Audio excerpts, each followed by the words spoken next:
50 years, one team, a legacy carved into the heart of Pasco County.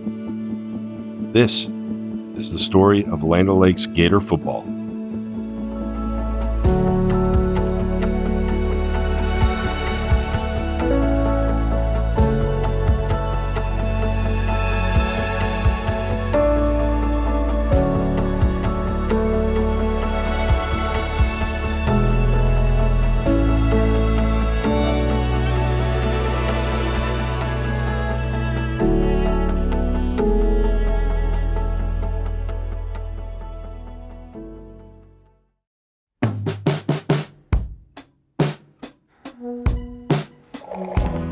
You know, it was very small. I mean, I think there was a little U-Save grocery store and a couple convenience stores, and a couple bars and a couple churches, and that's it for Land O'Lakes. When the school started, it was humble, you know. No track, no baseball field. I mean, it was bare bones. But we had good teachers, and I had something to compare it to from coming from another school, and we had great coaches. I mean, that was the foundation that started building it. I started off teaching in 1967 at Chamberlain High School, and I didn't coach. And I taught at Booker, Washington, down in Ebo City. After that, I went over to Gulf High School for 2 years, coached JV football over there. That's when Leroy McLean came over from Dade City, and he was the principal. And then they built Land O'Lakes High School. I was very fortunate to work under him and be here at Land O'Lakes High School. Coach Benedetto and I had both been at University of Tampa. None of us had jobs. We were all looking for jobs. I had done a series of all kinds of odd jobs, and some of them were very odd. A fellow named Tommy Mosca, who worked with us at the time, he went to an interview at Sanders Memorial School, the only school in Central Pasco. He came back and said to John, they're going on double sessions, they need another PE teacher. John said, okay. He jumped in his car the next day and came and interviewed.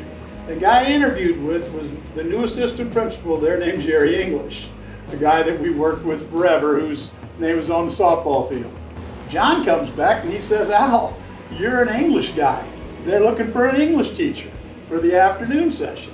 I said, very well, I can use a job. As soon as the school was built, that following fall, we all moved here. At that time, Dan Sykes got the head coaching job. Right. John was working with the offense, and I was coordinating the defense. First year, we played, Wildwood was our opening game of the year, and they were a state champion, and we were all sophomores. They beat us 57 to nothing. And in fact, it was the opening game at Land O'Lakes High School football field. The field opened that day because the grass we had to replant the grass. It was a mess.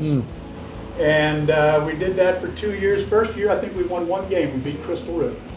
I think it was 6-0. In '75, I began teaching up here. And I was disenchanted because the talent level had dropped. And so I was disenchanted at first. I wanted to go back to Hillsborough County, because I've been there for 10 years. But I stuck it out, and I'm so glad I stuck it out. The next year, Mike Keogh came.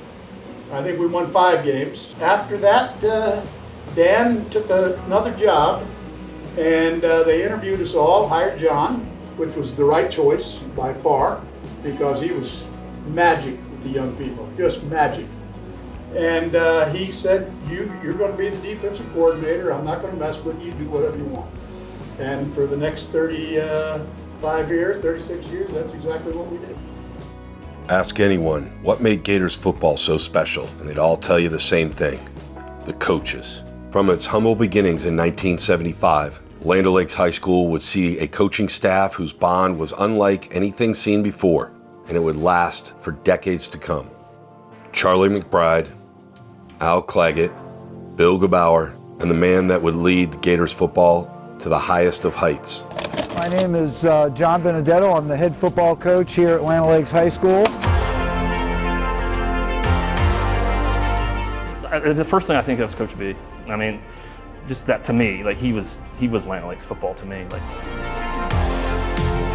you know, the Benedetto legacy, it just runs strong in this county.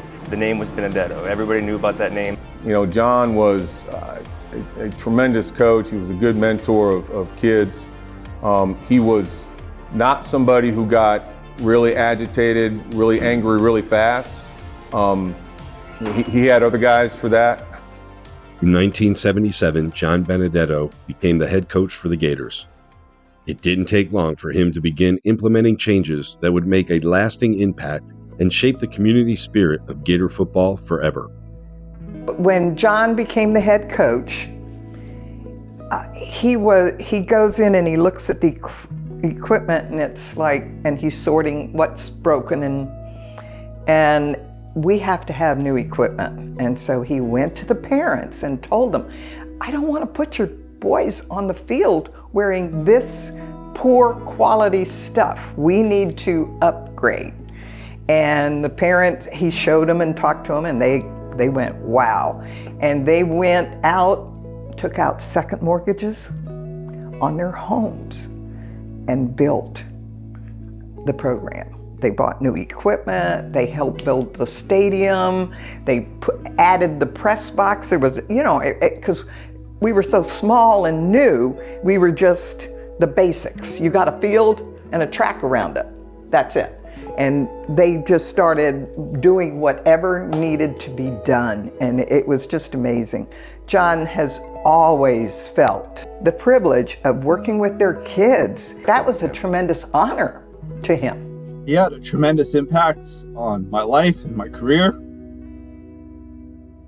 I was with him, you know, for the 4 years that I was there.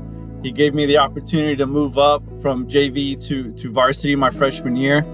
And I owe a lot to him and to the coaching staff, because it was a group effort, you know, it just wasn't Coach B. But having Coach B really give me the opportunity and have the trust in me to, you know, pick up and run the ball was tremendous.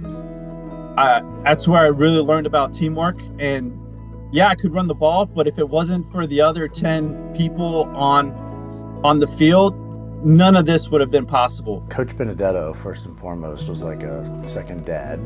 Off the field, you know, it really felt like another family.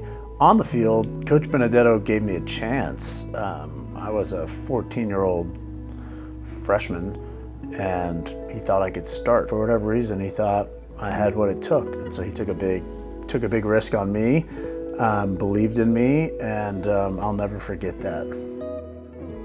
As Coach B began creating a team spirit, not just for the players, but for the wider Land O'Lakes community, the result on the field began to speak for itself. After a rocky start in 1977, the Gators would go on to win more games than they lost year after year for almost the next decade. But he didn't do it alone. If you think about it, Coach Benedetto, Coach Claggett, and Coach Gebauer, I mean, they were there together for 30 years. Yeah, a lot of continuity. Kind of knew what Coach Benedetto wanted without asking him, you know. So there was a lot of, and, you know, Coach Benedetto deferred to Coach Claggett for defense, you know. So they had their own kind of way of doing things, but they worked very well together. John's role was the head guy, the CEO, the one that, if he spoke, you listened because he's the head guy. If you got Coach B going, he'll slam that towel down. You know, you knew you were doing the right thing if that towel stayed on his shoulder. But he had other guys on the staff that were more, Al Claggett was the emotional, get in your face type of guy. If you messed up, he would ask you questions, and you're basically answering your own question, right?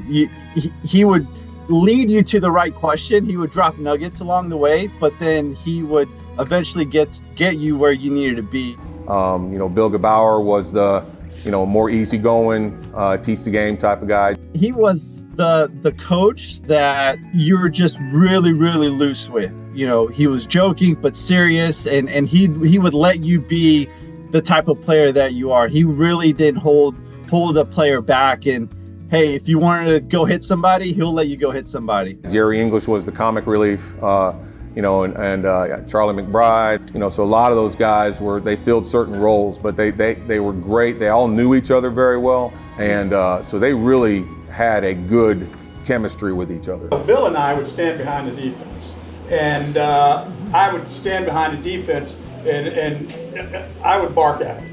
Yeah. Pretty big time. But it was equal opportunity abuse. Everybody got it. Take his head off, Spencer. No, God dang it! This faculty, that coaching staff were together so long and just worked together so well. And it was just amazing. Yeah. And they credit each other. Right. It's not like you bossed me, or it was like you let me try and experiment, and they were very respectful. Just seeing these men that coached me and having the honor to coach with them, and being respected by them, meant the world to me. I cannot say thank you enough to what they did for me, both as a player and an early teacher, early coach. I was a lot later. I came in 1992, and it just kind of fell into line. 2 years later, I got coaching track with him as well. So, and it just kind of fell into place. It was just mostly by accident, I would say. And this has been the best family I've ever had, other than my wife and kids themselves. When we'd warm up, getting out there warming, stretching and everything, I'd be out there and I'd have a little cheat sheet and little things, little knickknacks that I'd ask the kids about, and he'd get pissed off at me going, we're warming up, get them focused. I'm going, they need to relax a little bit as well, Al, and just a little tidbit, just to throw them off a little bit, you know what I'm saying? We went on fishing trips and things like that together, and that's when I started cooking. And I would come back to the football games and fry onion rings and give the proceeds to the Booster Club. These boosters ran community-driven fundraisers to help equip the players with what they needed to succeed. And they were fundamental to not only bringing Land O'Lakes community together, but reinforcing the bonds between Gator players themselves. In time, they grew to be family, and nobody represented that family unit more than Vanny Benedetto. I wouldn't have been able to make it without her. She was my mainstay. She's the secret weapon. I mean, if you think, she did a lot of the film stuff, cooked meals for the team. She put in a lot of time. And just elevating, the program just kept elevating, Every time I scored a touchdown, I would make it a point to go find her and either, give her a handshake or just give her a big hug. Throughout the school day, if I saw her, a hug. Honestly, she was like my school mother. She was the team mom, that's the kind of the way we looked at her. She was a big part of those pregame meals on Thursday night. Her baked ziti is one of the best I've had to date. It was such a family event. I mean, the coaches wanted the parents of the players to come and hang out, and it was almost like a big family gathering every pregame meal.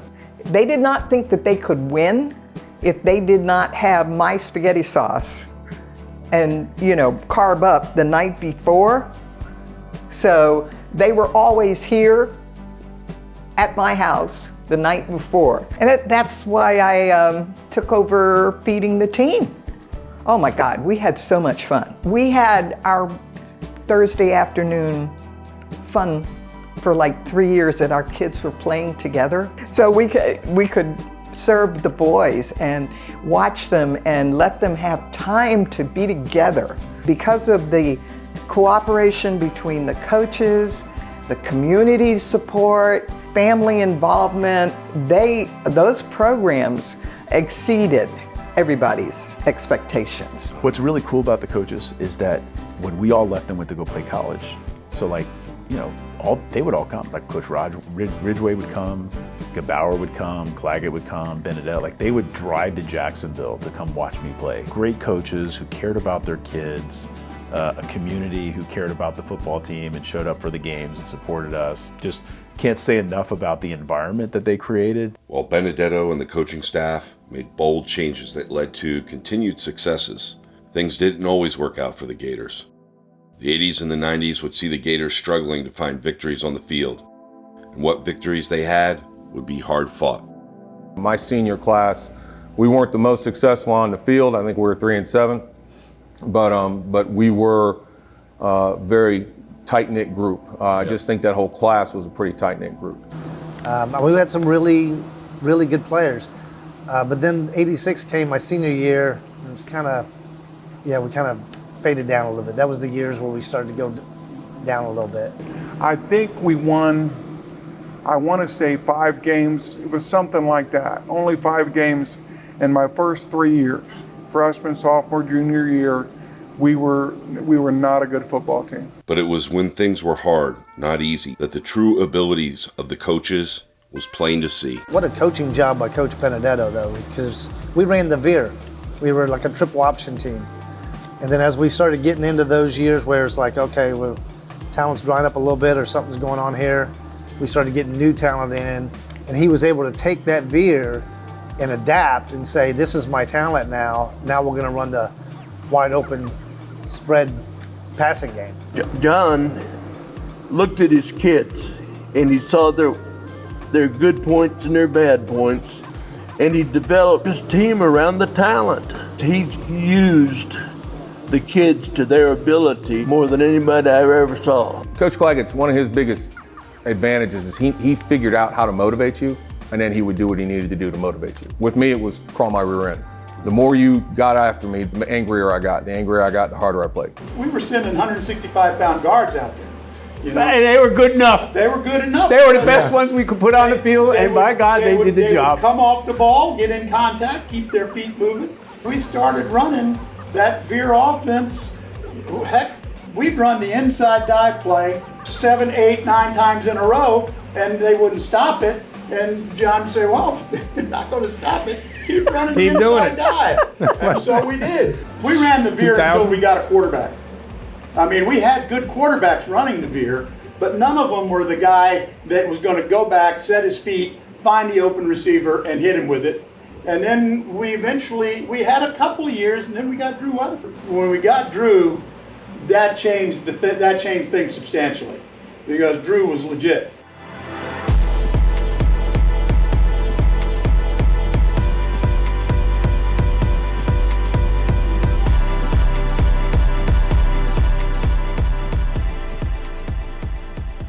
Andrew Weatherford was the first game I remember coming to watch.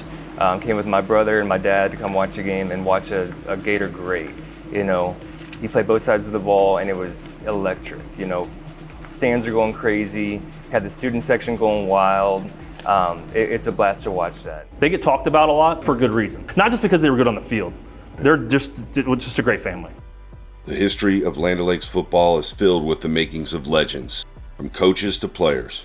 But one family in particular became a through line in that history. For 18 consecutive years, there was a Weatherford boy on the Gators team. It all started with Will. We actually lived in Odessa, so we had to commute a really long way. I wasn't a real big kid, but I was probably 6 foot and 180 pounds, and we didn't have a lot of guys on the team, varsity or JV at the time. Coach Benedetto sees me in the hallway. I'll never forget it. He stops me. He said, "What's your name, son?" I said, "Will Weatherford." He said, "Are you new here?" I said, "Yes, sir. It's my first year at Land O'Lakes High School." He kind of gives me a little look up and down, and he says, "Why don't you come with me?" And I said, "Okay, where are we going?" He said, "You're coming to practice with the varsity team." He ended up there as a sophomore, and I think they won 1 game when he got there. And kind of slowly but surely, the program just got better. And so it was him, then it was my brother Sam, then it was me, then it was my brother Joseph, then it was my brother John, and then it was my brother Stephen. And in between there was my sister Grace. She played soccer and is arguably the best athlete in the family. And so as you can imagine, the first Weatherford showing up in the fall of '95 and the last one leaving, I think, in the spring of 2012. So it was a pretty long period of time. For 17 years, one of us was on that team, and it was a pretty cool experience. From 2000 to 2003, it was Drew Weatherford who took the Gator Nation by storm. Over 7,500 passing yards, 79 touchdowns, a legacy still unmatched. I think if you go from like the 2000s back to when I played, talent different, night and day. Drew Weatherford, Gio, Tommy Hoskins, Joey Tuttle, a lot of Adam Denicourt, Dustin Collins, I could go on, but it was a really unique situation because all of us had been friends since elementary school, right? So growing up, we all grew up together. It was super special because we grew up together playing all of the sports. The team, those were my closest people, was the class of 2003. I was the class of 2004. There is absolutely nothing like Friday night football. There's just not. It's by far and away the fondest memories I have. These years of success, of Gator football at its very best, would later be known as the streak. Coach Benedetto would take the Gators to the playoffs 12 years in a row, a feat unheard of in Pasco County football. In 2008, however, the Gators would face their biggest setback since the founding of Land O'Lakes High School. The school district announced they would not be extending Coach Benedetto's teaching contract any longer. His 32 years at Land O'Lakes High School had come to an abrupt end. 196 wins, 17 playoff appearances, and multiple district titles. It was the end of an era. When he resigned, I quit. His departure was unfortunate. It felt a little off during the time, to be completely honest. He really cared about the boys and about the program, and it felt like something that he had built up for so long was kind of stripped away from him. It was the first sign of troubled water ahead, and all the Gators could do was try to stay afloat. Walking into Land O'Lakes, Benedetto was football. In the town of Pasco County, Land O'Lakes, it was Benedetto. So coming into that, seeing the program he had built, it was exciting. And then it gets flipped on its head my sophomore year, and we bring in a new coaching staff who's a run and gun style.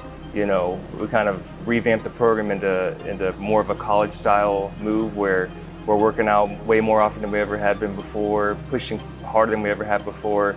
And it was effective. It was fun, but a lot of changes. And as soon as that came in, about as fast as it came in, it went out. And my senior year, we had Coach Wattell. And again, another change, kind of a cultural change. They kind of want to get back to the roots of what Land O'Lakes football was, the culture, the community, and we kind of did that. Multiple times we did kind of impromptu camps over the summer, or would go out and practice with the team we were working out too. But the truth is when all the coaches kept turning over, it became really hard. It became really, really hard to dial back in because you got to get to know a whole new coach. But before the Gators could bring the culture of community back to the game, they would receive one more piece of devastating news. Unfortunately, we did get our playoff and our records kind of removed because of some unsanctioned recruiting during that time period. That's right. The Florida High School Athletic Association announced that the Gators would have 23 of their wins from the past 2 seasons forfeited after revelations that a player had used a fake address to enroll at the school. Land O'Lakes had talent and people wanted to be here, and they were kind of willing to do what they could to get their kid here to get the exposure they needed. But despite the setback, nothing would break the Gator spirit. In 2014, following the previous year's showing of 8 wins and 2 losses, the excitement of Gator football was back. Get out your bread, get out your lobster, get out your popcorn. The Butter Bowl is upon us.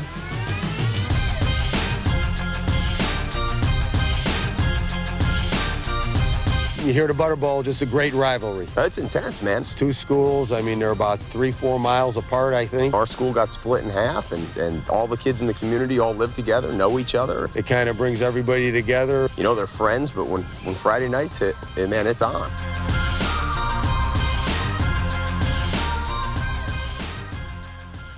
One of the common themes of Gator football is players heading out after graduating, only to return to the swamp to coach the next generation of Gator greats. For Coach Hendricks, it was no different. Going into the spring of 2017 is when Coach Wattell gave me a call, said, hey, you want to come and try out coaching at the high school? I got here and just immediately loved being back on the sideline. And there's very quickly a coaching change.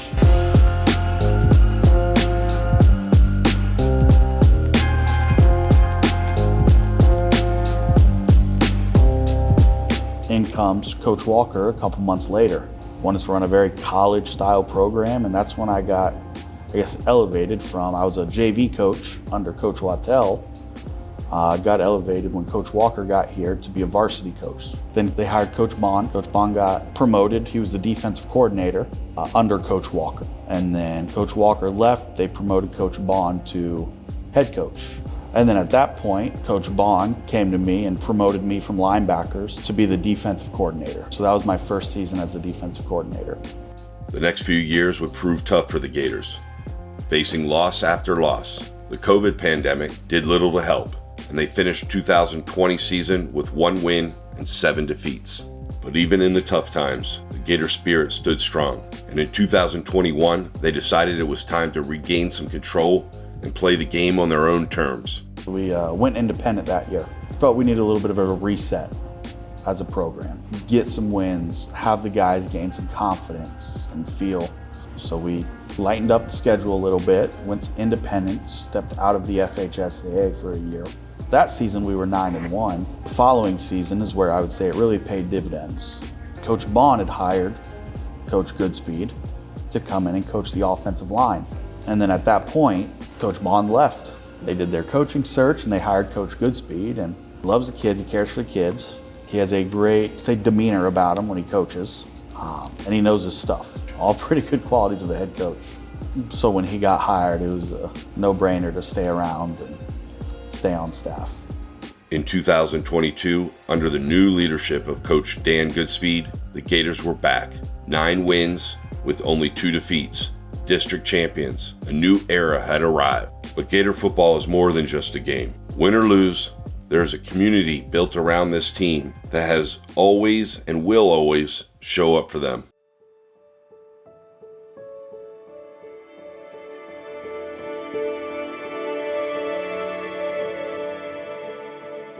Power of Gator football is its ability to bring everyone together. And there were 2 men in particular that represented the best of Land O'Lakes community. For more than 30 years, Doug Hutchinson led the Gator Booster Club, a true icon of Land O'Lakes. Doug was, Doug's the top of everything. Doug was everywhere. Not even just at the school, but just in this community. He was my Little League baseball coach. He was one of the greatest people I've ever known in my life. Alongside him, Mike Connor, the beloved voice of the Gators. He brought Friday nights to life while raising vital funds through tireless dedication. Together, they built traditions and strengthened bonds between players and the Land O'Lakes community for generations. He and my dad, and I know another buddy of my dad, Steve Carpenter, started the Swamp Fest. They had the first one actually here at the school in January of '09. But there was money that they're used to having that they didn't have. So they put this Swamp Fest together in literally like 2 months. They had 2 in 2009, and then I think it's been annual since. From those early days of Benedetto bringing the community to raise funds for the program, to the Swamp Fest and the Hall of Fame Foundation, the idea that Gator football is more than just a game is evident throughout its 50 years. It's team meals, shared with parents and players. It's showing up for those players at practice, not just at the games. Gator football is a community that touches the lives of everyone in Land O'Lakes. Just like any organization like the Touchdown Club, the backbone of it is volunteers. Friday Night Lights doesn't happen without volunteers. The more volunteering, the stronger it's going to be, and the more stuff that we can do. We've been inducting 5 people into the Hall of Fame for the last 5 years, and our plan was to give back the money to the Athletic Foundation. And we did that. And then we started talking bigger, maybe let's build a big weight room, something massive. We met with the county and we were prepared to do that, and then pennies for Pasco passed, so now we're going to be able to use our cash for the individual sports. Yeah. When we had this idea, Coach Benedetto was still with us, and we met, and he flat out said, absolutely, I am not going in. Coach Walls deserves to be in the first one. He was the one who helped build all these facilities, and he basically told us, the athletes. And Coach Benedetto kind of led us kind of how we should structure it. And unfortunately, I remember with his socks, he walked out of the restaurant, had his socks to his knees, like he always did. And he looked back at me and he said, you make sure you keep this thing going. And then that was the last time I saw him.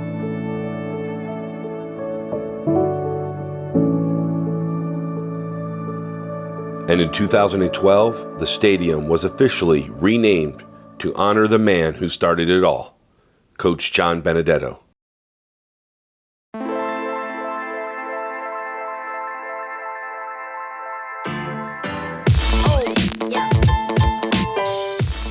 I just love what we're doing with the program, bringing it back to community level. Football is important. It's important because everybody loves to watch a game of football. But really, it builds community, it builds leadership skills, lifelong lessons that you can keep and carry on with you, and that you can carry on to your kids, and definitely want to be a part of that for sure. So I don't know Coach Goodspeed. I know who he is. I've seen him in passing, never met him. But I know a lot of people that know him and have never heard anything but that he's a fantastic person and an even better football coach. So, and I've heard that from half a dozen, 10 people. His dream was to always coach our son in football. The job came open when our son was in the 4th grade. We discussed it and talked to our kids about it and decided it was jump in, now or never. And so now we have a 7th grade boy playing tackle football at the middle school, and he's looking forward to coming and playing for his dad here at the high school. When Dan took the job, it was to give some consistency. Right. Let's build this program as it was.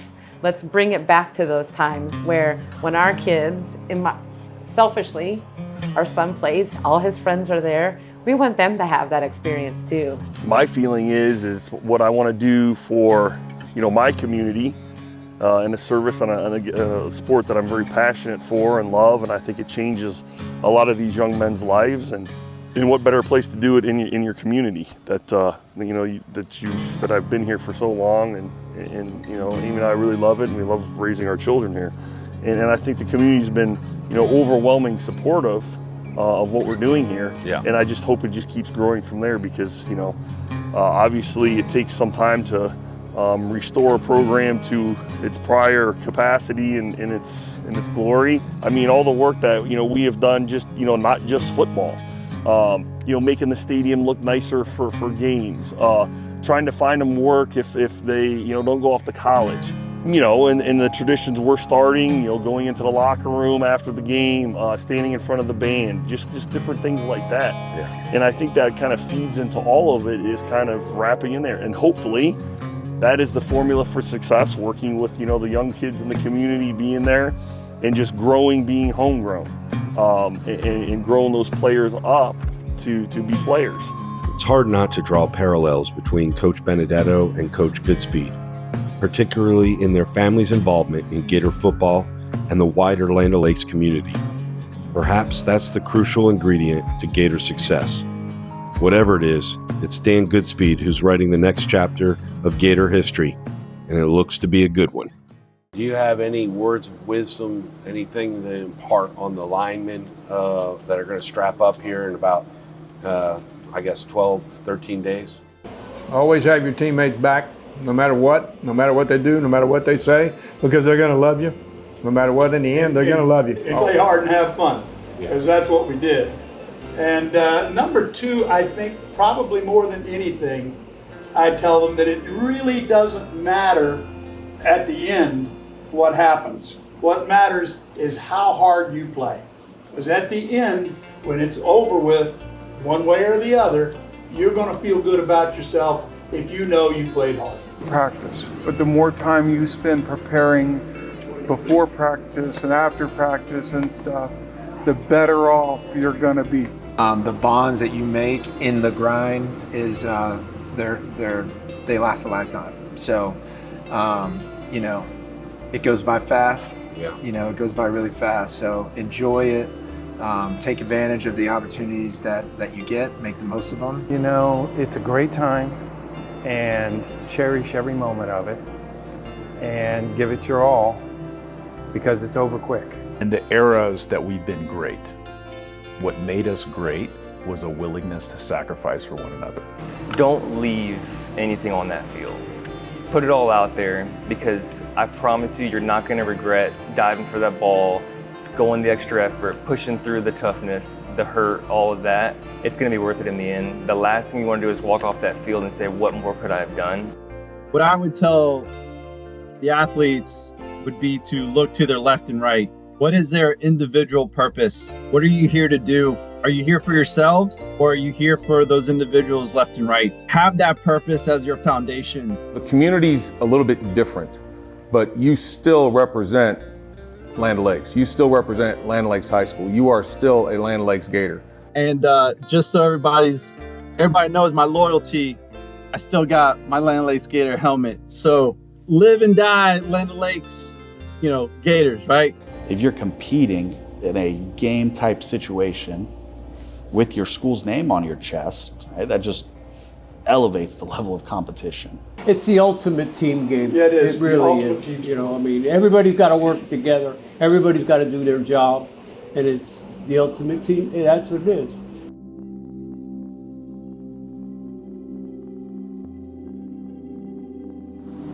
You knew it was game day. You pulled in. Students were lined up down the street, just pumped up for game day. The entire town was at the games. You go to the games and the parents are sitting in the end zone. Everybody's pumped up, and it was just one of those good vibes, good feelings, and everybody was into it. We still to this day talk about pregame meal on Thursdays, right? And how we'd rent out the whole cafeteria here, and the whole team would get together, and just the bonding, the experiences, and the memories we made. That the coaches created the atmosphere. They really cared about every person on the team. One day, Coach Claggett said to us when we were out there sweating, miserable on the field, he said, "You guys enjoy this time, because this time is the best time of your life. You don't have to worry about bills. You don't have to worry about things." And I was thinking, this man don't know what he's talking about. He doesn't know what I'm gonna do with my life. Right. But looking back, they were great times. There's kids crying. When I was coach, you'd see kids walking around the track on their last game crying. It's quick, and I feel blessed that I got to go play 4 more years. Because, kids love football, I did. I remember crying my eyes out after that game. It was like a part of my life was over. I knew I was probably going to go to college and play somewhere. I wasn't sure where at the time, but I just stared at the field and this is where so many memories were made for so many years. And this is really a special place. Looking back into Land O'Lakes, that was that time where Coach B and the coaching staff really helped and mold me to be the person that I am today. We loved our careers. When you go to work every day excited, you don't dread it, life is good. I've had a blessed life, there's no doubt about it. And this has been a big part of me. From the swamps of Pasco to the spotlight of Friday nights, Gator football stands tall. It has touched every aspect of this community. When you become a Gator, it's about 2 legacies. The one you inherited and the one you leave behind. So what's next? Who are we going to be? The next 50 years starts right now. I gotta cut to the chase. Everyone give me some space. Don't fall out, we fall into place. Every step walking with grace, amen. Keeping my foot off the brakes. Impact, I'm ready to brace. We fall down and land on our face. Just to get up and finally escape. Wait, boom, boom. Baby, I'm trying to get paid. Boom, boom. Legends don't die in a grave. Hey, legends don't die anyways.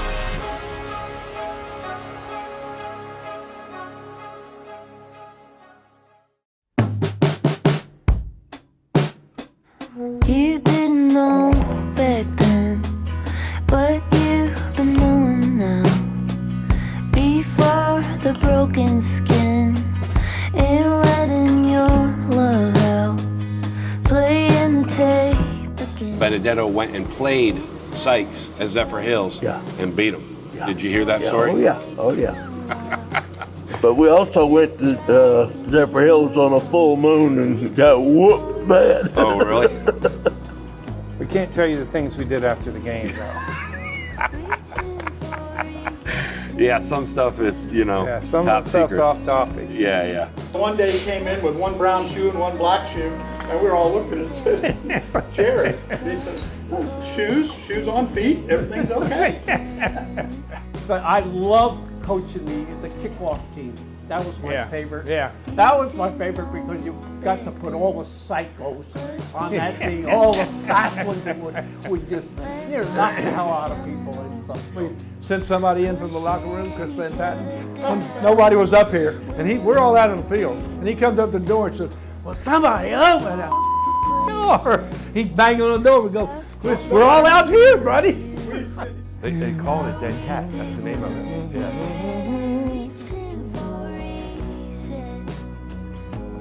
The other corner was Keith Elser, and he had 9 picks, and I only had 2. Yeah. And that was just because they never threw to my side. Right. My mother would show up with her cowbells. Jesus. I would be running down the sideline just listening to that cowbell. I'm like, oh, there she goes again. You know? Well, my son would go early and go and sit in the coach's office. He said, because it's so funny, Mom. It's hysterical. You never know what's going to come out of somebody's mouth. I had 2 sports. I had football and I had wrestling. Yeah. And those were the 2 I focused on. I just did the others to stay in shape, and so I didn't have to get a job. There you go. The school's changed a little bit, you were saying? Oh, it's changed a lot, yeah. It wasn't so pretty, floors weren't so nice, a little more mold around probably. Yeah. Yeah. I think you talked about Coach Claggett. I think a lot of people, you know, Coach Claggett, they talk about. I had him as an English teacher my senior year. One of the top 5 teachers I had while I was in school here. He was an excellent English teacher. Outside that door right there, you went all the way to the end, goes out to the field. Yeah. That was the smoking area. Yeah. We had the smoking area. Yeah, sure. How crazy is that? I remember this offensive lineman don't remember them by name, but I remember thinking that they were the biggest guys I've ever seen. Right. Oh my God. 35 years, we can't be here that long. And Coach Claggett looks at me and he says, "Hey, Weatherford, you had a pretty good game tonight. You may actually be a football player when this is all over." It was the first nice thing he had probably ever said to me. The smell of the grass, literally, it's just different, you know, at Land O'Lakes. I mean, you literally are kind of in a swamp. But I miss the smell of it, and there's nothing like it on earth.